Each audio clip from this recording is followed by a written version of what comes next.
Hello. How are you doing? I'm doing good. It's a nice snowy day here in Memphis, Tennessee. Where about you and how's it there? I'm in Accra, Ghana, and it's very sunny, actually. Huh? That's what's nice about being on the other side of the planet with all this. Great. So, 30 years after the movie coming to America, was there pressure on you to direct a sequel to such an iconic film? Yeah, most definitely. I remember the first time Eddie talked to me about it, and you can't help but get excited, and it's a great opportunity to do a follow-up to one of your favorite movies of all time. And then you're laying in bed at 3 a.m. in the morning, just staring at the ceiling and saying to yourself, like, oh no, like what did I agree to? Because this is going to be so hard, and meeting everybody's expectations. I do feel though that we did right by the first movie. I don't think we did anything embarrassing or anything, and I'm very proud of the follow up we did. And as much as I want to impress everybody who's a fan of Coming to America, the first person I want to impress is Eddie Murphy, and it's his legacy, and he's very proud of the film. And every day for the past year and a half, I see friends on the street and they say, we can't wait for Coming to America. And then they threaten me. And they're like, but if you messed it up, you got me to answer to. So I've been kind of living in a state of both euphoria and fear for a while. So I'm ready for it.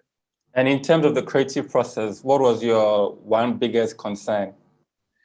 How much to reference the first movie, how much to make things exactly like the first movie. I think every day people were saying like, well, why don't we do that bit that they did in the first movie? Or why don't we get this one person who is in that, in that one scene? And my job was to kind of be like, that's probably too far. We've got this story that we're telling, and also it would not only go into like bits or like actors from the first movie, but it would also go into set design. It would go into costume design.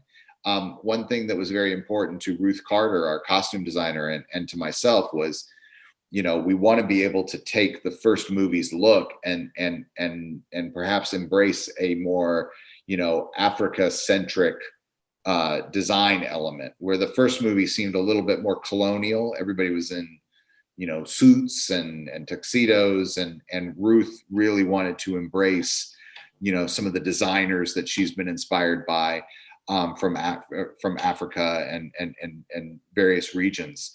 And so, but every day we were looking for those moments of like, how much do we do the original and how much do we move forward with a new idea?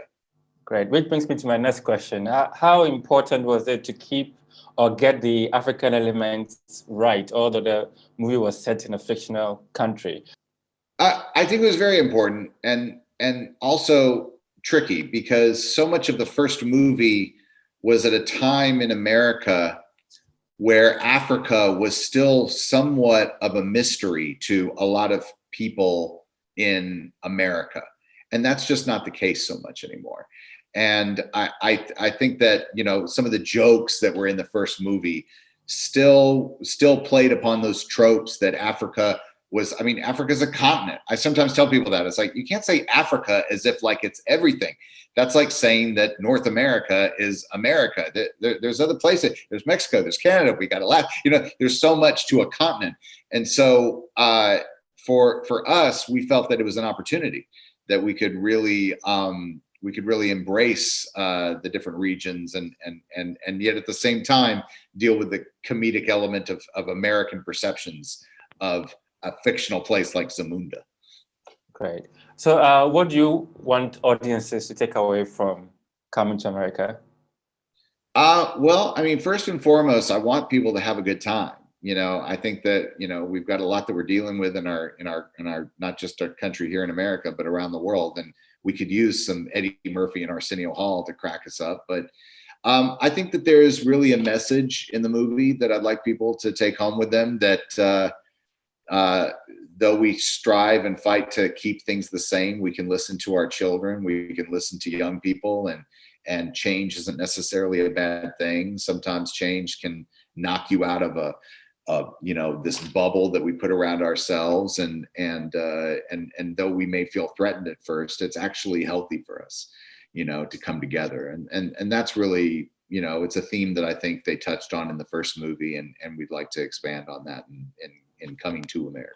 Great. So let's end it up by talking about change, which you talked about. I mean, we live in a time where a lot has changed because of Corona. Cinema, as we know it, is changing. What is your take on all of that? How it's affecting movies, and particularly how Amazon is in with Coming to America, put it all together for us? You know, it's tricky because, you know, I felt like for the first time in my life, I was going to have this movie that was going to be in, you know, thousands of screens across the globe, and everybody was going to be packed into a theater and enjoying the movie.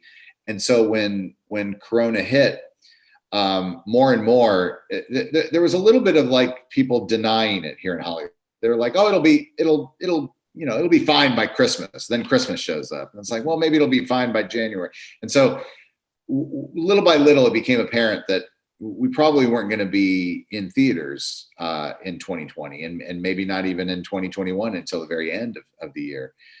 So when Amazon came along and purchased the movie, I got really excited because I had just been through a streaming service movie with Dolomite as my name. And they still spend a lot of money in making sure that, you know, this movie is coming out. And to be honest with you, there was a different feeling on the Monday after Dolomite as My Name premiered. I wasn't thinking about how much money it made at the box office. Nobody was talking about that. I was just hearing people from around the world saying that they enjoyed the movie. And so the conveyor belts is changing, but the product has still got to be good.